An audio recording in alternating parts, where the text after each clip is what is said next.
자, 위험물 안전관리법 시행규칙입니다. 자, 2조 보시면 도로의 정의가 나오는데요. 도로는 우리가 알고 있는 도로, 항만시설 중에 교통시설에 해당되는 도로, 그 다음 사도 그러는데 사도는 개인이 소유하고 있는 도로입니다. 개인. 그러니까 이제 집을 지을 때 집의 일부분이 도로로 이렇게 편입이 되는 경우에 자기 자신이 소유하고 있는 도로, 그걸 우리가 사도라 그래요. 이 사자가 이제 개인 사자죠. 개인 사자. 이렇게 개인 사자. 사도 그러는 거예요. 사도. 개인이 소유하고 있는 도로다. 그래서 사도 그러는 거예요. 그죠? 네 번째는 이제 일반 교통에 이용되는데 자동차 통행이 가능한 도로입니다. 이때는 모든 도로가 아니고 너비가 몇 미터 이상이냐면 2미터 이상인 도로. 요거 하나 체크해 둡니다. 시험에 잘 나오지는 않습니다만 알아두시면 됩니다. 이걸 도로의 정의라 그래요. 도로의 정의. 자, 그 다음에 자 3조 보시면 위험물 분명의 지정. 그래서 우리 앞에서 시행령에서 1류부터 6류까지 배웠죠. 그죠? 1류를 우리가 산화성 고체, 그죠? 산화성 고체. 산화성 고체. 그래서 무슨 산염류 그랬죠. 그죠? 그죠? 염소산 염류, 브롬산 염류로 염류라고 하는 것은 고체인데 그 알카리 금속이나 알카리 토금속이 붙어 있는 그런 걸 우리가 염류라 그러죠. 그죠? 그래서 인류 위험물은 다 보면 염류예요. 가요드산 염류. 그죠? 그 다음에 아질산 염류, 차아염소산 염류, 염소화 이오시아눌산, 프옥시, 붕산염류, 이황산염류로 다 염류들이 나오죠. 그죠? 염류들이 나오는데, 요 2번 하나 체크해 둡니다. 요게 더 추가된 거예요. 추가된 건데, 과요드산이에요. 우리 과염소산 그러죠. 과염소산 HClO4 하는 거예요. 맨유 위험물이에요. 이거 육류 위험물이거든요. 그래서 염류가 아니고 과염소산. 그래서 이게 액체거든요. 액체. 그죠? 근데 과염소산은 육류 위험물에 들어가는데 여기 보시면 과요드산이라고 있어요. HIO4 하는 거예요. 얘는 그 요오드가 덩치가 크기 때문에 고체예요. 고체. 그래서 과요오드산입니다. 색깔도 살짝 노란색일 겁니다. 그래서 과요오드산은 몇 류에 들어가냐면 1류에 들어갑니다. 시험에 잘 나오진 않습니다만 간혹 가다가 출모를 합니다. 과요오드산이 1류에 들어갑니다. 염류가 아닌데 1류에 들어가는 게 과요오드산이에요. 그래서 HIO4는 1류에 들어갑니다.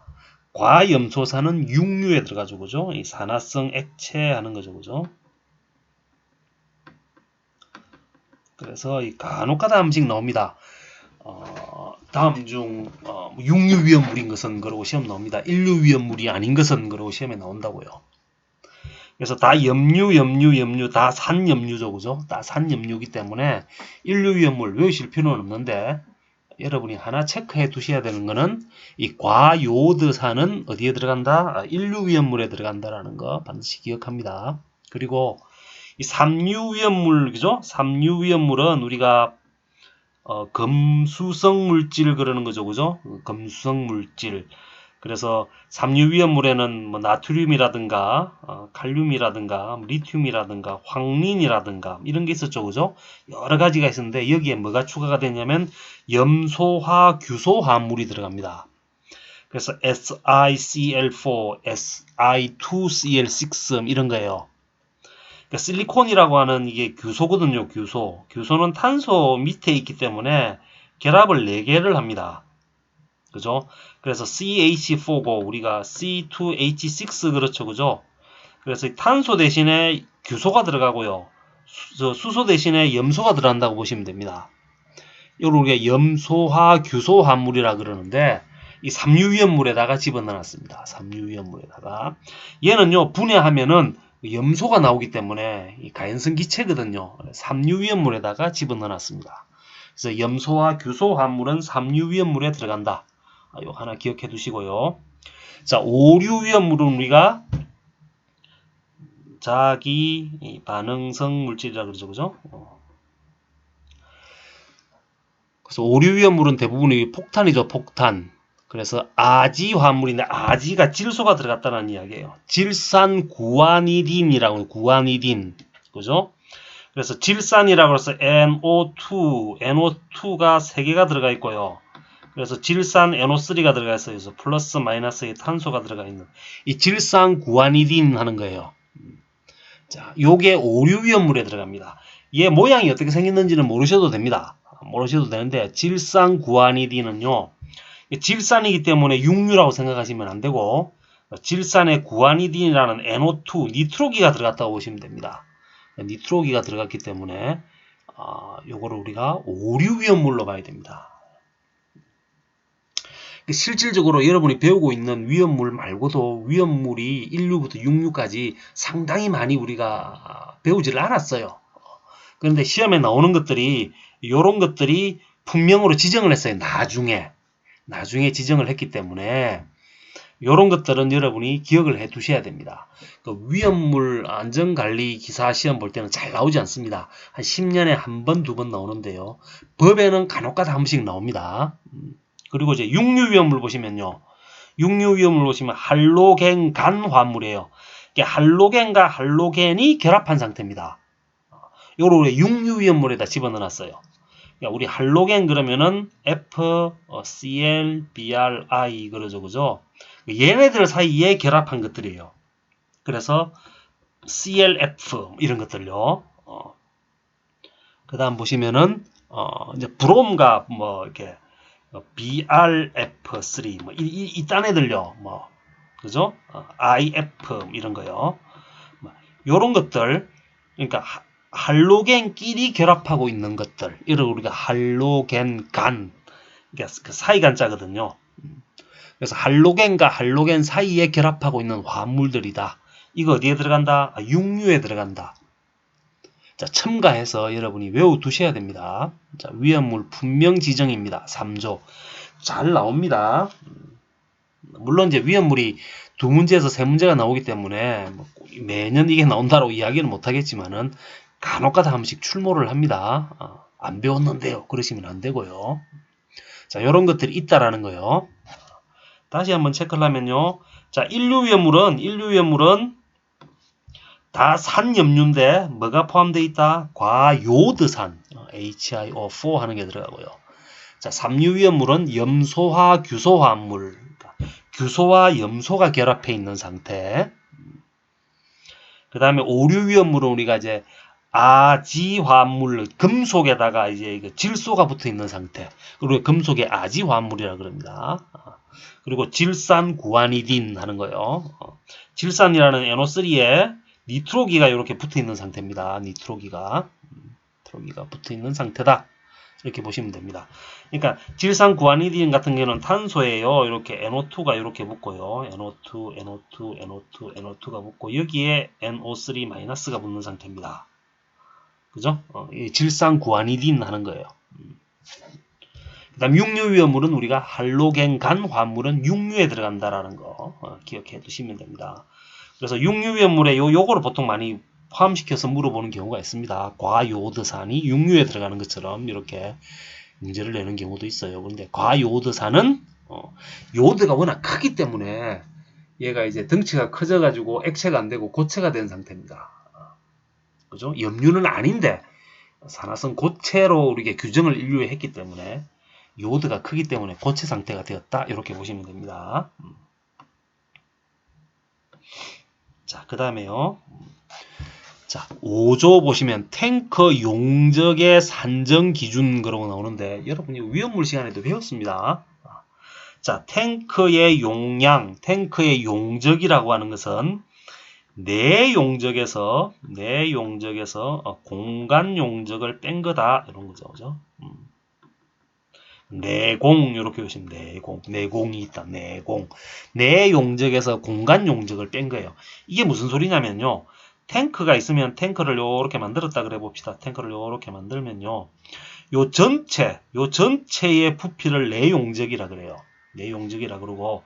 근데 탱크를 만들다 보면은 이 탱크의 두께가 어느 정도 있을 거 아니에요, 그죠? 탱크의 두께가 있을 거예요, 그죠? 3.2mm 뭐 이렇게 나오겠죠, 그죠? 탱크의 두께가 있을 거예요. 탱크가 있으면은 탱크를 만들면 두께를 만들면 요 사이에 공간들 있죠, 요렇게 요 사이에 공간들. 요걸 공간 용적이라 그래요. 그럼 실질적으로 탱크에 뭘 집어넣었을 때 실질적인 공간은 요 공간이죠. 요 안쪽에 있는 요 공간. 요거를 탱크의 용적이라 그럽니다. 이 탱크의 용적은 전체 내 용적에서 뭘 빼준 거냐면 요 두께에 포함되는 공간 용적. 그죠? 아니면 이제 탱크 사이에 만약에 뭐 전기 발생을 하지 않게 하기 위해 가지고 진공 상태를 만든다. 뭐 그런 경우는 뭐 극히 드뭅니다만. 그래서 안에다가 대류가 일어나지 않게끔 진공 상태를 걸어주는 경우도 있어요. 그럼 공간 용적이 커질 거 아니에요, 그죠? 요 공간이 커지니까. 그래서 전체 내 용적에서 무슨 용적을 빼준 거? 공간 용적을 빼준 거를 우리가 뭐라 그런다? 탱크의 용적이라 그런다. 탱크의 용량이라 그런다. 요렇게 물어보는 경우도 있습니다. 요렇게 물어보는 경우도 있고요. 아니면은 탱크의 모양이 여러 모양이죠, 그죠? 대부분 이제 다니는 이동 탱크 같은 경우는 이제 요런 모양인 경우가 가장 많은데요. 타원형 모양입니다. 타원 모양인데 이것도 여러분 저 시간에 배웠죠, 그죠? 보시면은 탱크를 이렇게 단면을 잘라 보면은 요렇게 타원 모양이죠, 그죠? 긴 변을 우리가 A라 그러고요. 짧은 변을 B라 그럴게요. 원인 경우는 A와 B의 크기가 같죠, 그죠? 길이가 같은데 타원이면은 이게 장방형, 단방형 그렇게 이야기를 하죠, 그죠? 길고 짧은 부분을 A와 B라 그러고요. 요걸 자르면 요 모양이고요. 옆에서 봤을 때는 평면도는 이렇게 생겼을 거예요. 그러면은 요 공간을 요 길이를 L이라 그러고요. 왼쪽과 오른쪽에 볼록 튀어나온 부분을 우리가 L1, L2라 그러면은 내 용적은 4분의 파이 곱하기 AB의 요 L에서 3분의 L1 플러스 L2다라는 거는 요 기억을 하셔야 됩니다. 유도를 해드릴 수는 있는데 이 유도를 하려면은요 이게 적분하면 됩니다. 적분하면 됩니다. 이게 요런 곡선을 요렇게 요 축에 대해서 한 바퀴 뺑 돌리면은 그죠? 뺑 돌리면은 부피가 나오잖아요, 그죠? 그래서 인티그럴 0에서 2파이까지 이렇게 계산을 하는 게 있습니다. 인티그럴에 0에서 한 바퀴 돌리니까 2파이에 요 곡선의 d r dl 이렇게 계산을 하면은 요 식이 나옵니다. 그러면은 요게 어떻게 나오냐면 4분의 파이에 긴 거, 짧은 거, 요 L1 플러스 3분의 L1 더하기 L2다 이렇게 외우고 계시면 됩니다. 그런데 안쪽으로 볼록 들어간 경우가 있어요. 이게 요런 이제 옆으로 이렇게 볼록 밖으로 나온 그 경우 말고 안쪽으로 들어간 경우는요. 요게 바깥쪽으로 압이 작용할 경우에 터지지 않게 하기 위해서 내압성을 나타내기 위해서 안으로 들어간 경우도 있습니다. 탱크가. 그러면 요 공간만큼이 빠져나갈 거 아니에요, 그죠? 부피로 측정하면 요거보다 요만큼이 작아진 거잖아요, 부피가. 그래서 여기에 마이너스가 들어갑니다. 안으로 들어간 것만큼 마이너스로 빼줘요. 식은 똑같아요. 위에 식이랑 똑같은데 4분의 파이 AB에 L 더하기 3분의 L1 마이너스 L2다. 요거 알아두시면 됩니다. 그 다음에요. 요게 이제 다원형이 아니고 원형인 경우. 원형인 경우는 그냥 파이 R 제곱에 L 플러스 3분의 L1 플러스 L2예요. 이런 경우는 잘 나오진 않습니다. 근데 2번 종으로 설치된 경우 이거는 당연히 시험에 나옵니다. 얘는 어떻게 생기냐면 이렇게 생긴 거예요. 이렇게 요 길이가 R이고 요 길이가 L인 경우예요. 그러면 밑면적 곱하기 높이니까 밑면적은 파이 R 제곱이고요. 높이는 L이니까 파이 R 제곱에 L이 된다라는 거죠. 그죠? 자, 요거 기억하시면 됩니다. 시험에 잘 나옵니다. 시험에 잘 나오기 때문에 여러분 요거 기억을 하셔야 됩니다. 근데 여기서 탱크의 용량은 내 용적에서 공간 용적을 빼준 거다. 근데 요 식들은 이 탱크의 용량이 아니고요. 탱크의 용량이 아니고 여긴 두께가 없잖아요. 그죠? 두께가 없기 때문에 여러분이 계산하는 거는 뭐다? 내용적이다. 내용적이다. 여러분 계산한 건 내용적이에요. 그래서 공간 용적은 내용적의 5%다. 탱크의 용량을 계산하라 그러면 요거를 계산한 다음에 얼마만큼을 빼준대요? 0.5%만큼을 5%만큼을 빼준 다음에 계산한 게 탱크의 실질적인 용량이다. 뭐 그런 거죠, 그죠? 요 계산한 거는 탱크 용량이 아니고 뭐 계산하는 공식이에요? 내용적 계산하는 방식이죠, 그죠? 내용적을 계산하는 방식이다. 기억해 두시면 됩니다. 자, 그 다음에요. 요 탱크를 이제 설계를 해서 만들잖아요, 그죠? 전문가들이 따로 있습니다. 만들면은 이게 압에 얼마나 견디는지, 그죠? 새는 부분이 있는지 없는지 이런 거를 다 이게 그 완공했을 때 완공 검사를 받아야 돼요. 근데 언제 완공 검사를 받느냐 하는 거 완공 검사 신청 시기가 있습니다. 시험에 잘 나옵니다. 완공 검사의 신청 시기 되죠? 자, 첫 번째요. 지하 탱크가 있는 제조소. 탱크가 지하에 있어요. 지하에. 그런데 완공 검사를 받으려면 탱크가 어떻게 잘 만들어졌는지, 두께는 제대로인지, 그죠? 어떻게 파손된 부분은 없는지, 새는 부분은 없는지를 완공 검사를 하기 위해서는 어떻게 해야 돼요? 탱크를 직접 봐야 되겠죠, 그죠? 탱크를 직접 봐야 되는데 지하 탱크가 있으면 지하 탱크에 묻어버리면요, 다시 꺼낼 수가 없잖아요, 그죠? 그래서 뭐 하기 전에? 매설하기 전에. 지하 탱크나 뭐 아니면은 뭐 이렇게 땅 속에 묻는 경우는요, 항상 매설하기 전입니다. 자, 그 다음에요. 이동 탱크 저장소는요, 그러니까 그 롤리 같은 거죠, 그죠? 탱크 이렇게 그 트럭에다 싣고 다니는 거예요. 이동 탱크 저장소. 자, 이동 저장 탱크를 완공하고 상치 장소를 확보했다는 이야기는요, 이제 끝나고 난 다음에 주차를 하는 데죠, 주차. 이거 그냥 아무데나 주차하면 되는 게 아니고요. 건물 같은 거를 하나를 만들어야 돼요. 그래서 거기다가 항상 설치를 해야 돼요. 높이는 얼마 이상이고 6m 이상이고 뭐 그런 게 있습니다. 그 상치 장소를 확보한 후에 완공 검사를 받아야 됩니다. 그냥 뜰렁거려 그 위동 탱크 만든 다음에 완공 검사 받으면은 이거 어디다 주차할 건데라고 물어보거든요. 그 주차한 곳에서 완공 검사를 받습니다. 그래서 그거를 우리가 상치 장소, 항상 배치되어 있는 장소 그런 뜻입니다. 상치 장소를 확보한 후, 이거 체크해 둡니다. 상치 장소를 확보한 후, 그게 이동 탱크 저장소입니다.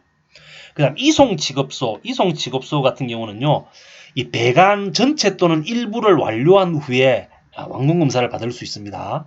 다만 또 나오죠, 뒤에 지하나 하천 등의 매설하는 거 위에 있잖아요. 지하 탱크처럼 이런 경우는 매설하기 전이라고 보시면 됩니다.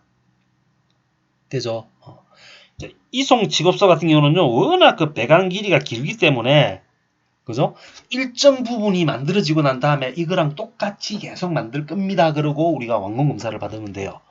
전체 또는 일부를 완료한 후에 완공 검사를 받으면 됩니다. 받을 수도 있다.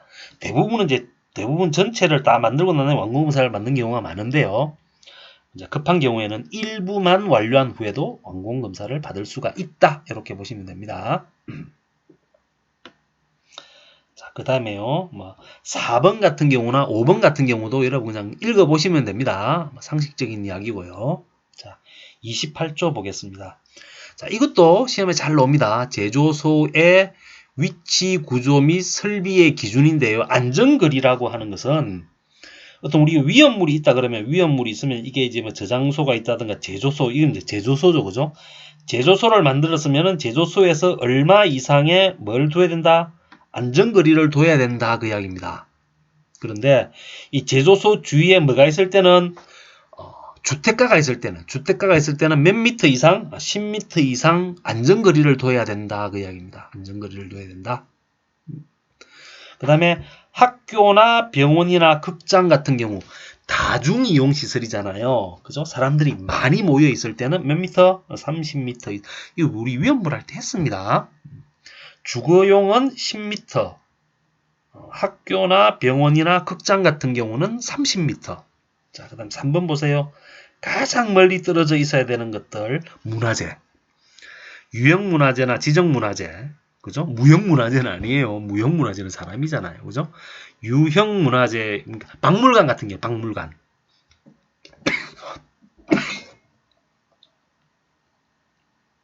뭐 다보탑이 있다든가 에밀레종이 있다든가 이런 거예요. 그죠? 아니면 박물관이 있다든가 문화재가 있는 박물관 이런 경우는 몇 미터냐면 50m입니다. 그래서 이게 시험에 가장 많이 나옵니다. 다음 중 안전거리가 가장 큰 것은? 라고 물어보는 경우가 많습니다.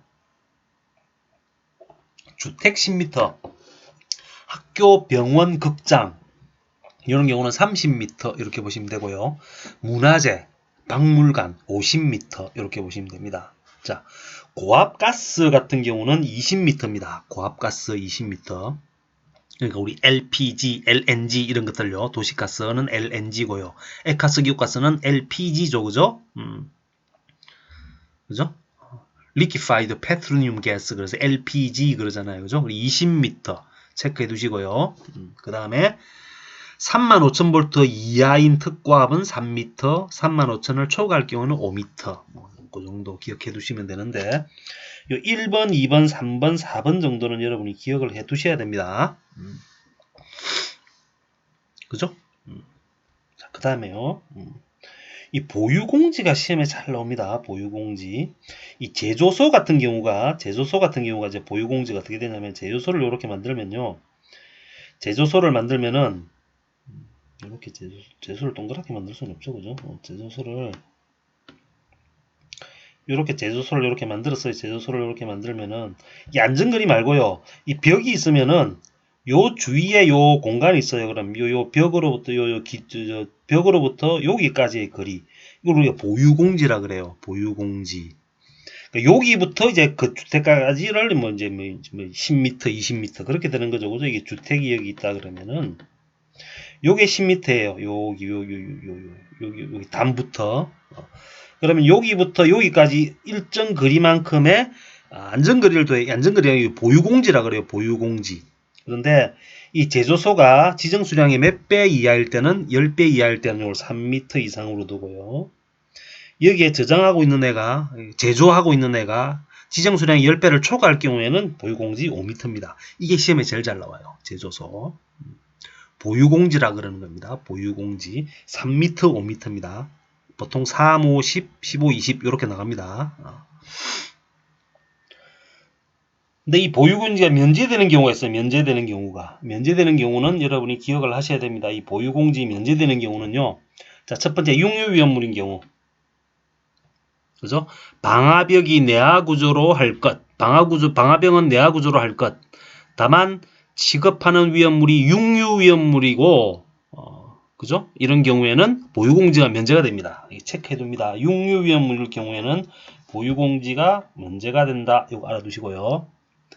자, 그 다음에 방화벽이 있는데 방화벽을 우리가 갑종 방화문으로 설치하였을 때 방화벽에 보유공지가 면제가 됩니다. 요 문을 우리가 갑종으로 했다고요. 갑종으로. 그죠? 방화벽을 갑종으로 해도 을종은 안 됩니다. 그럴 때는 보유공지. 그러니까 이게 어떤 경우냐면은 제조소를 만들었는데 땅이 너무 좁아. 그래서 보유공지를 우리가 3m, 5m를 둬야 돼. 5m를 둔다라는 거는 상당히 많이 둬야 되죠. 그죠? 제조소 자체가 면적이 넓어야 돼요. 그런데 도시 안에다가 만들려 그러는데 보유공지를 둬야 되는데 둘 만한 땅이 없어요. 그런 경우에는 어떻게 하냐면은요. 이 내화 구조로 만들고요. 그죠? 방화문을 갑종 방화문으로 만들어요. 그러면은 보유공지를 안 둬도 된다고요. 왜냐하면은 이게 안에 있는 위험물이 탁 터졌을 때 갑종 방화문에 의해서 어느 정도 이렇게 차단이 되죠. 그죠? 그런 경우.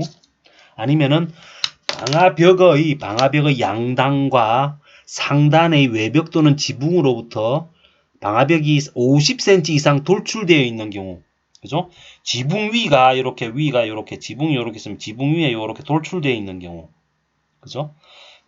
문이 이렇게 있으면 벽이 있으면 벽 요렇게 돌출되어 있는 경우. 요 방화벽이 이렇게 돌출되어 있는 경우요. 그죠? 이게 50cm 이상인 경우 돌출되도록 만들어요.